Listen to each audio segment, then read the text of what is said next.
Bonjour, bonjour tout le monde. Alors, bienvenue à tous ceux qui sont déjà arrivés. On va laisser peut-être 1 ou 2 minutes pour les autres personnes qui sont pas encore connectées de se joindre. Alors, avant de débuter, je vais tout simplement attendre Donc, je suis au moins cinq. au moins 5 minutes.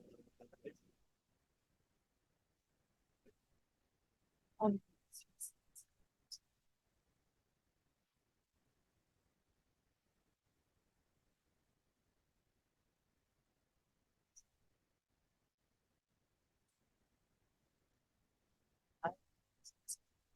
Ah,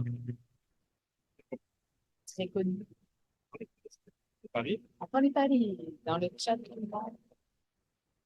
On va parler plus tard, là. On peut juste peupler le silence. Mais quand je vais te présenter pour de vrai, ça va ressembler à ça, comme tonalité. C'est On a le satisfaisant. OK de la régie. Yeah, merci. Bon, alors, on va commencer tranquillement. Avant de passer au cœur du sujet, on va d'abord se présenter. Pour ceux qui ne nous connaissent pas encore, nous sommes les sciences de la consommation. Donc, c'est notre 5e édition de webinaire cette année. On a des sujets tout aussi diversifiés que notre baccalauréat et multidisciplinaire. Donc, j'en profite pour parler de notre bac en sciences de la consommation, mais il y a aussi en formule entièrement à distance notre certificat. Si vous voulez vous former ou vous avancez dans vos connaissances ou dans vos compétences par rapport à l'approche client, puis de vraiment mettre le client au centre des décisions dans toutes les entreprises, ben, c'est vraiment ce certificat ou ce baccalauréat qu'il faut choisir. Alors, dès à présent, je vous présente notre cher invité, M. Ali Ramdali, qui est un nouveau dans notre équipe. Bienvenue, Ali. Bonjour, Alors, Jacinthe. je vais le laisser parler de son sujet des épiceries alternatives. À toi la parole. Merci. Donc, bonjour à tous. Merci d'avoir pris le temps ce midi de manger avec nous. Donc, on va voir qu'en sciences de la consommation, on peut aussi aborder une perspective très critique de la manière dont nous consommons. Et ici, justement, on va s'interroger plus spécifiquement sur la consommation alimentaire. Et c'est pour ça qu'on va parler d'épicerie alternative. Donc, c'est quoi l'épicerie alternative? Puis pourquoi un sous-titre comme le chaînon manquant des systèmes alimentaires? Donc, c'est des questions qu'on va voir aujourd'hui. C'est quoi un système alimentaire? Comment les consommateurs, quel rôle ils ont à jouer dans cette forme de transition des systèmes alimentaires? Donc, ce sont les sujets qu'on va aborder aujourd'hui. Puis, avant que certains prennent peur que des universitaires prennent le haut, ça sera un sujet très vulgarisé aujourd'hui. C'est vraiment pour tout le monde. J'ai même invité les membres de ma famille à m'écouter. Alors, sans plus tarder, allons-y. Alors, pourquoi s'intéresser aux épiceries alternatives? Premièrement, ce qu'on appelle les systèmes alimentaires. Ce sont nos manières de produire, transformer, distribuer, consommer et de gérer les biodéchets. C'est ce qu'on appelle le système alimentaire. Et donc, ce système-là, il est vraiment très important, tellement important qu'il a une empreinte écologique très forte sur la planète. On estime aujourd'hui que 29% des gaz à effet de serre sont émis par l'ensemble du système alimentaire et que 80% de la perte de biodiversité est liée à ce système alimentaire. Donc, déjà important, c'est un enjeu majeur quand on est concerné par les problèmes environnementaux. Ensuite, c'est aussi un enjeu pour des questions politiques, de gouvernance de ce système alimentaire. À qui appartient-il? Qui sont les acteurs principaux? Et justement, aujourd'hui, je vais argumenter que les acteurs principaux, ce sont les distributeurs, ceux qui ont le rôle d'intermédiaire entre les producteurs, les transformateurs, jusqu'aux consommateurs. La preuve, c'est que nous, en tant que consommateurs, quand on va à l'épicerie, on fait affaire avec les distributeurs, justement. Et donc, au Canada, 76% du marché canadien appartient à 5 grandes entreprises. Même plus que ça, 3 entreprises s'accaparent 60% du marché canadien.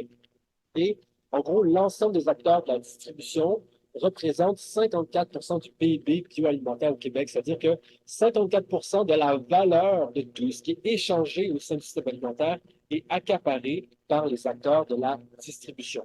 Et donc, c'est un enjeu de pouvoir très, très important. Quand on pense à faire changer le système alimentaire, si on veut réduire notre empreinte écologique, eh bien, à mon sens, il faut regarder ceux qui sont vraiment les principaux responsables de la situation actuelle, c'est-à-dire ceux qui ont le plus de pouvoir au sein du système alimentaire. Troisième conséquence, c'est qu'on observe dans la littérature scientifique que ce système-là est décrit comme étant verrouillé. C'est-à-dire que les acteurs, que sont les épiceries, qui ont un rôle clé hein, d'intermédiaires principaux dans le système alimentaire, eh bien, on va dire qu'ils s'arrangent pour que les choses ne bougent pas trop dans ce système-là, que ça reste comme ça l'est aujourd'hui. Parce qu'évidemment, ils sont dans un système qui les avantage et qu'ils ont un système aussi qu'ils ont contribué à façonner. Alors, quels sont, là, ici, en fait, on a une représentation du système alimentaire sous forme de système, un peu un cycle. Donc, vous remarquerez peut-être qu'il n'y a pas la petite flèche entre les biodéchets et la production, simplement pour signifier qu'aujourd'hui, une très infime partie de nos biodéchets est vraiment réintégrée dans la production. Alors, ce système alimentaire, si on le regarde maintenant d'une manière différente, en termes de concentration de pouvoir, justement, eh bien, ça ressemblerait davantage à un sablier. Un sablier où il y a tout en haut les producteurs, des centaines de milliers de producteurs et un très petit nombre de transformateurs. Hein. Au Canada, on compte environ une dizaine de grandes firmes transnationales. Donc, ici, c'est un autre portrait complètement différent. Ce sont des organisations multinationales qui consomme la grande partie de notre alimentation. Mais aujourd'hui, on regarde tous les distributeurs qui ont une relation directe avec les consommateurs. Donc, 5 acteurs principaux au Canada, comme je disais, et des millions de consommateurs qui vont à l'épicerie. Donc, évidemment, quand on est dans le goulot d'étranglement de ce sablier, évidemment, on contrôle qu'est-ce qui passe dans le sablier et à quel prix et à quel standard aussi on le pratique. Si on veut avoir un portrait un peu plus juste des systèmes alimentaires, il faudrait aussi inclure tout en haut, les intrants et les semences, qui sont aussi possédés par un très petit nombre d'acteurs, et tout en bas, la gestion des biodéchets, qui sont aussi possédés par un très petit nombre d'acteurs. Mais si on les incluait vraiment dans le schéma, ça perdrait la métaphore du savant. Alors, c'est quoi les conséquences d'un système alimentaire qui est inégalitaire? Première conséquence, les consommateurs paient trop cher leurs produits. Hein, plusieurs études démontrent qu'une très forte concentration dans un marché cause des prix plus élevés. Il y a des études qui l'ont démontré dans certains États aux États-Unis, il y a des études qui l'ont démontré en Australie. Ça peut être encore démontré, pas d'études probantes encore au Canada sur le sujet, mais dans tous les secteurs d'activité où on a une structuration du marché en oligopole, c'est-à-dire un très petit nombre d'acteurs qui concentrent une grande part du marché, eh bien, ça pousse vers la hausse des prix. Plus il y a de compétition, plus les prix vont à la baisse. Ça, tous les économistes vous l'expliquent.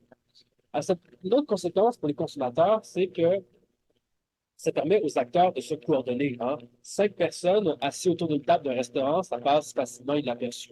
Mais c'est aussi très difficile à prouver que ces acteurs-là se sont entendus sur les prix.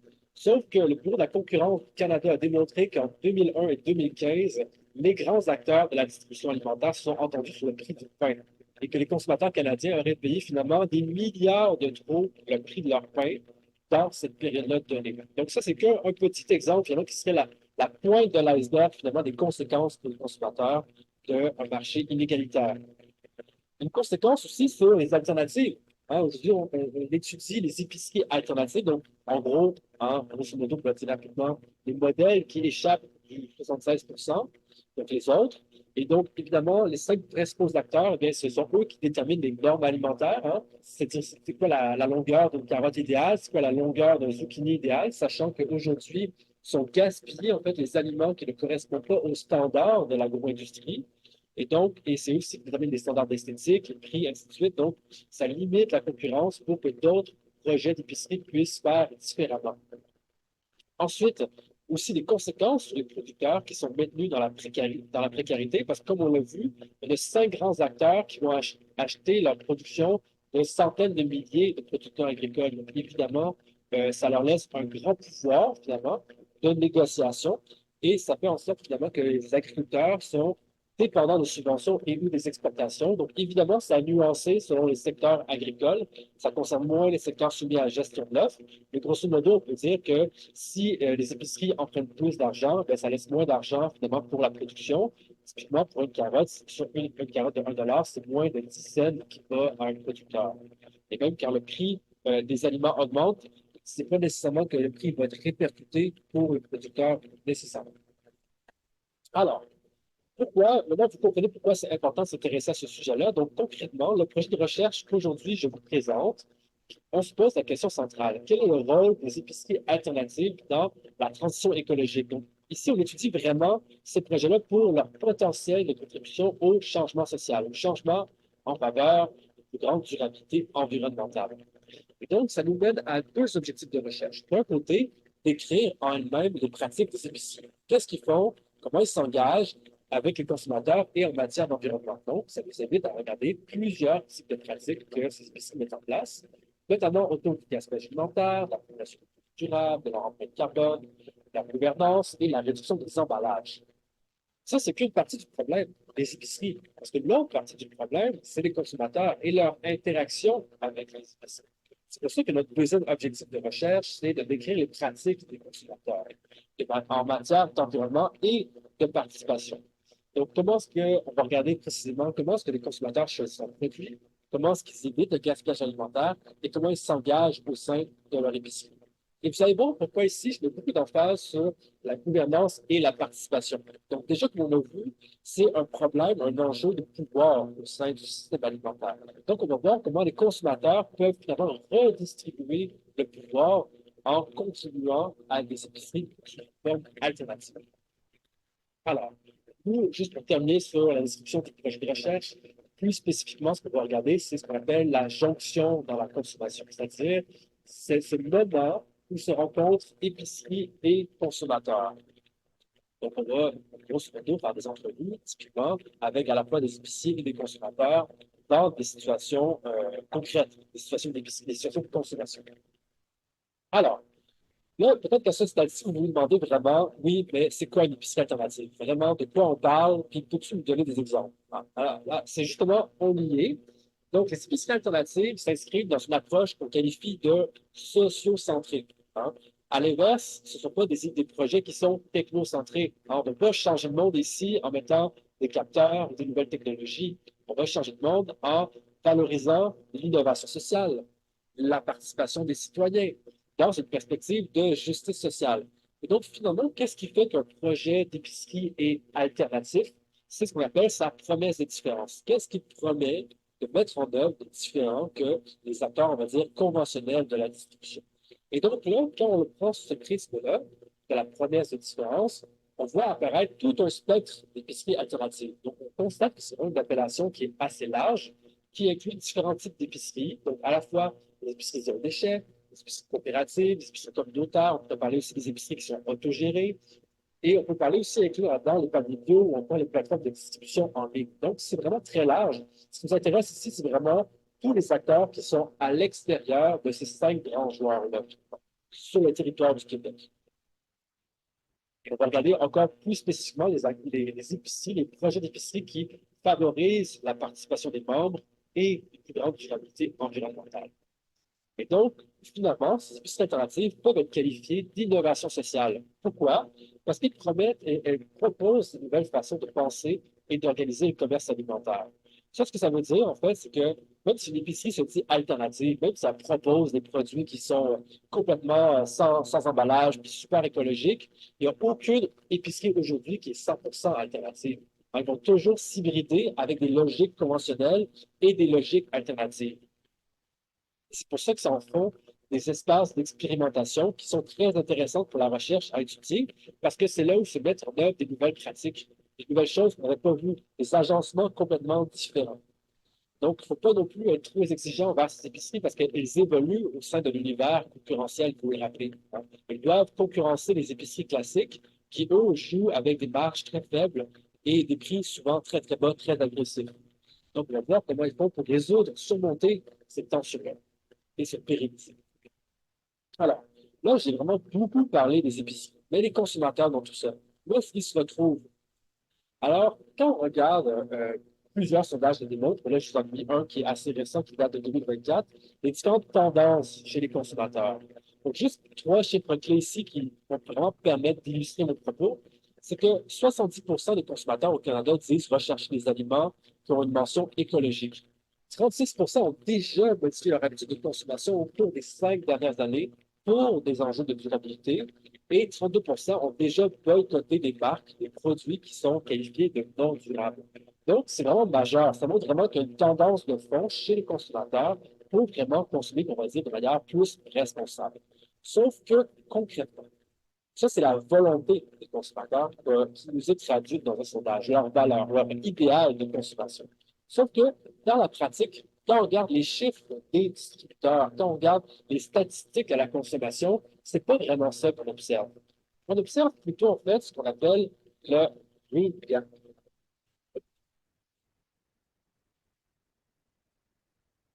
Le green gap. En gros, le green gap, c'est le décalage entre les valeurs et les pratiques.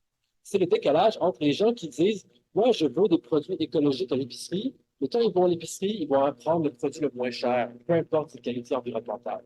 En gros, c'est simplement pour dire que la société que les consommateurs déclarent vouloir dans les sondages d'opinion n'est pas celle qu'ils achètent dans les épiceries. Donc, il y a une vraie tension entre le rôle que les gens ont en tant que consommateurs et le rôle qu'ils ont en tant que citoyens. Et donc, comment nous on fait pour la recherche pour un peu dealer avec ça? Eh bien, un postulat de départ qui est très important, c'est de dire qu'il faut favoriser l'engagement des consommateurs, leur pouvoir d'agir, ce qu'on appelle dans le jargon l'empowerment, c'est-à-dire redonner du pouvoir. Parce que quand on redonne du pouvoir aux consommateurs, non seulement ça les implique dans le projet, ils se sentent davantage concernés par le projet d'épicerie, ça accroît leurs compétences et leurs connaissances vis-à-vis de la consommation responsable, et ça permet aussi, dans une certaine mesure, quand les conditions sont réunies, d'inclure des populations qui sont défavorisées, qui ne fréquenteraient peut-être pas habituellement ce genre de projet alternatif. Et là où ça devient vraiment intéressant, c'est dans le cas d'étude que je vais vous présenter dans exactement deux diapos. Donc, premièrement, le cadre théorique. Comment on fait pour, nous, en tant que chercheurs, comprendre le comportement des consommateurs? Eh bien, juste rapidement, je vais passer sur le jargon théorique, mais juste pour vous dire, parce que moi, je trouve ça toujours rigolo de le présenter de cette manière, on a d'un côté une approche qui se peut très critique. On dit que finalement, les options, les possibilités des consommateurs sont limitées par leur position socio-économique, par leur classe sociale. C'est-à-dire que les consommateurs sont un peu passifs par rapport au poste du marché. C'est-à-dire que les consommateurs vont acheter à cause de la publicité, à cause de leur revenu, à cause de promotions. Grosso modo, de manière très caricaturale, on dire, ça veut dire, ben, si vous êtes pauvre, ben, il y a peu de chances que vous achetez des produits luxe. Donc, vous allez acheter comme les bons dividende. À l'inverse, si vous êtes riche, vous allez vouloir acheter comme les gens riches le font. Ça, c'est un cadre théorique qui est assez figé, qui fige les positions sociales et qui ne permet pas vraiment de penser le changement. Comment des individus peuvent passer finalement d'une posture à une autre, d'être passif par rapport au marché à être actif. À l'inverse, une autre posture qui est plutôt dominante dans les sciences économiques, c'est-à-dire que le consommateur, il est très actif par rapport au marché. Hein, il est rationnel, il est responsable, il peut faire des choix éclairés. Hein.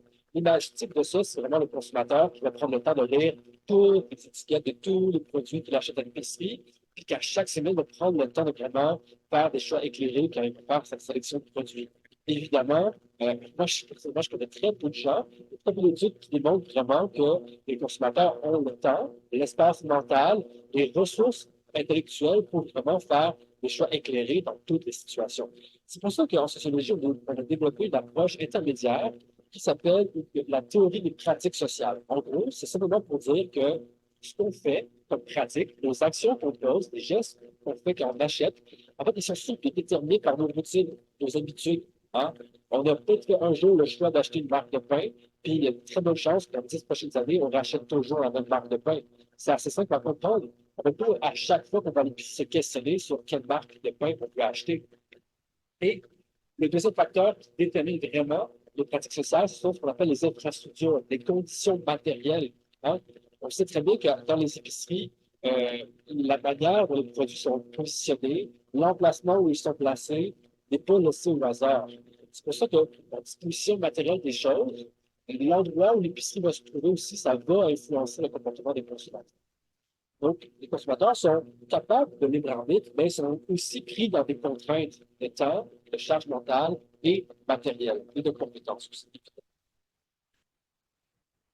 Donc, voilà pour le cas théorique, comment on comprend le rôle des consommateurs. Oups. Alors, maintenant, passons un peu à quelque chose de concret. À quoi ça ressemblerait une épicerie alternative? Ici, je vais vous présenter un cas d'une épicerie alternative que j'ai moi-même étudiée en Bretagne, en France. C'est que l'épicerie qui s'inscrit dans le mouvement, en tout cas en France, c'est l'épicerie coopérative et participative. Donc, dans ces épiceries-là, les consommateurs, ils ont trois rôles. Ils occupent trois fonctions.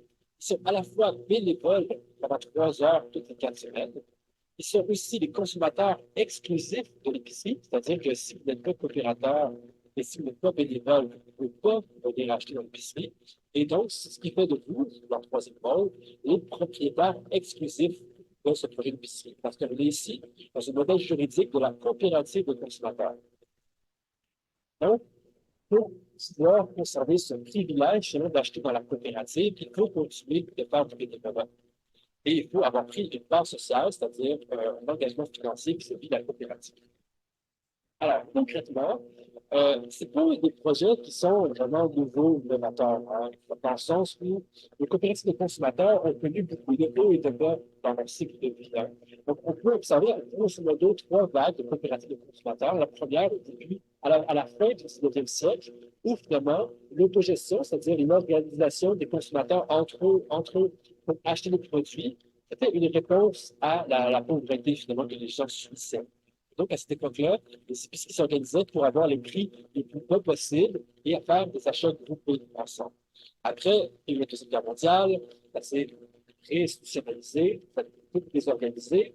Ensuite, après la Deuxième Guerre mondiale, la grande distribution que connaît aujourd'hui a commencé à se structurer, à s'organiser, mais est apparu quand même dans les années 70 une deuxième vague de coopératives de consommateurs dans l'essor des mouvements sociaux plus largement, où les gens contestaient la société de consommation dans les années 70. On se rappelle, c'est la période un peu hippie, où finalement on veut faire la révolution, chercher des choses. C'est là qu'on voit émerger finalement en France le réseau des épiceries bio, ou encore aux États-Unis le modèle un peu emblématique de la partie là Food Coop, qui est finalement le modèle original des épiceries coopératives et participatives, où finalement l'épicerie permet de garantir des faibles prix grâce à la participation des membres.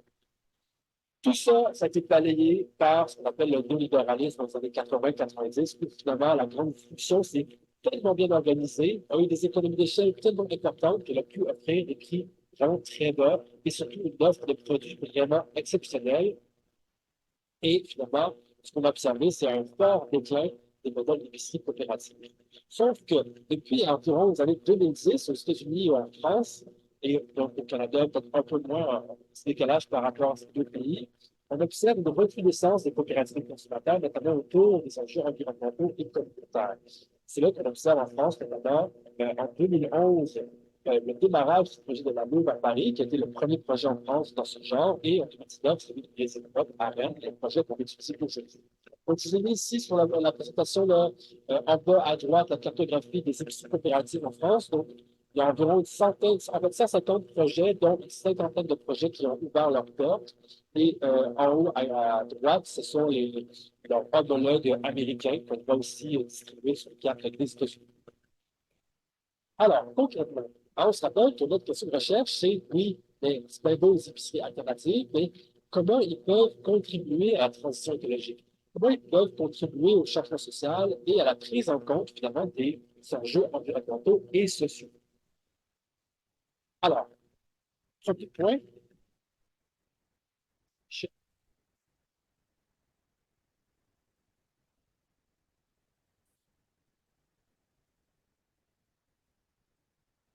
alors, le premier point pour la transition écologique, c'est la question du changement d'échelle. Oui, c'est un des petits projets d'épicerie alternative un peu partout, mais concrètement, est-ce qu'ils auront vraiment le pouvoir de concurrencer la grande distribution? Alors, on se rappelle, ce sont des centaines, en fait, ce sont des milliers de magasins à l'échelle du Canada, organisés par les entreprises multinationales qui font des milliards de profits. Comment l'épicerie de quartier, qui fait un peu de zéro déchet, un peu de bio, puis qui vend des produits pas trop chers, peut concurrencer avec ces acteurs-là concrètement? Comment est-ce qu'elle peut devenir, elle aussi, peut-être une super chaîne de magasins? Et ce qui est intéressant de dire ici à ce niveau-là, des résultats préliminaires que je vous présente, c'est que finalement, pour ce projet d'épicerie alternative, rester à petite taille permet de rester aussi proche de ces idéaux. Et que souvent, quand on grandit, on devient une chaîne de magasins, quand on devient ce qu'on appelle un hypermarché comme un Costco où on peut trouver de tout dans une grande surface, eh bien, on s'éloigne des valeurs originelles qui faisaient la spécificité du projet alternatif. C'est pour ça que quand on observe le cas des épiceries coopératives et participatives en France, ce qu'on constate, c'est que la stratégie qui est adoptée du changement d'échelle, c'est pas celle de grandir, plutôt celle de se répliquer, de répliquer le modèle le plus souvent possible et dans le plus d'endroits possible, dans le plus de contextes possible aussi. Donc, c'est pas une réplication qui est comme une franchise, c'est-à-dire on applique un modèle standard dans plusieurs endroits. En France, par exemple, chaque projet d'épicerie coopérative et participative a ses propres spécificités, ses propres sources d'approvisionnement, ses propres conseils d'administration pour assurer justement qu'ils répondent le mieux possible aux besoins de ce territoire. Et ce qui fait aussi justement l'élément distinctif, hein, la vraie première différence qui fait que ce sont des modèles uniques, c'est pas tellement les produits que l'on trouve, ni des prix ni pratiques, parce que finalement, la grande distribution satisfait amplement aux besoins des consommateurs. L'élément distinctif, c'est vraiment l'autogestion, c'est-à-dire la capacité des consommateurs à s'approprier l'épicerie comme un moyen de production.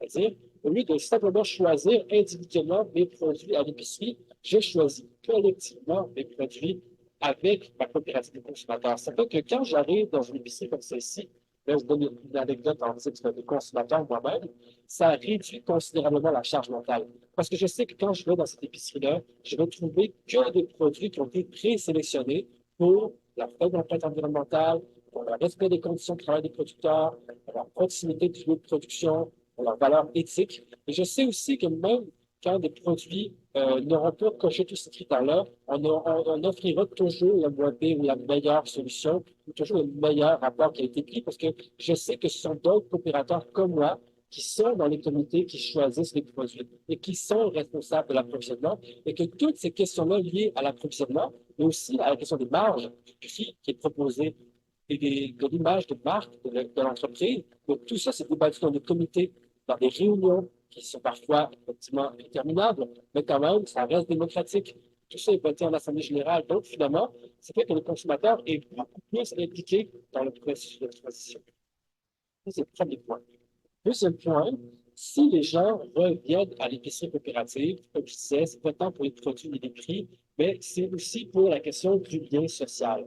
C'est-à-dire que l'épicerie n'est plus juste un lieu de consommation, mais c'est aussi un espace de sociabilité. C'est-à-dire un espace où on rencontre des amis, on rencontre des collègues, on rencontre d'autres coopérateurs, et finalement, ça fait en sorte que quand son épicerie n'est plus vue comme une corvée, quelque chose, une charge mentale, mais plutôt un lieu de sociabilisation.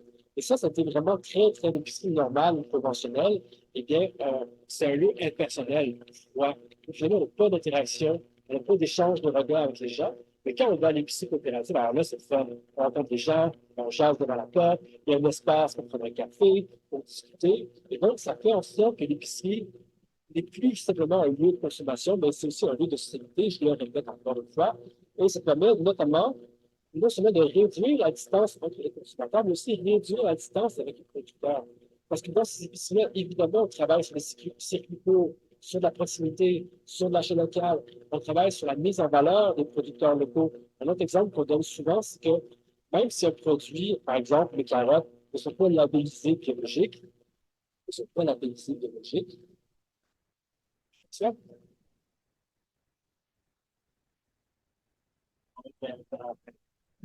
on peut pas pour m'asseoir, mais ça, on va dire que c'est la fin. J'espère qu'à la maison, vous m'entendez mieux.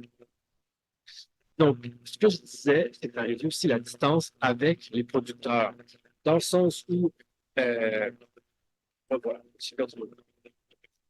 Et troisième argument, c'est finalement quelle trajectoire de transition cela nous montre-t-il, que ça préfigure finalement. Est-ce que, et ici on va argumenter finalement que les épiceries alternatives ne sont pas nécessairement des innovations qui sont radicales ou vraiment révolutionnaires. Hein? Attendez-vous pas à ce que ça change votre vie du jour au lendemain.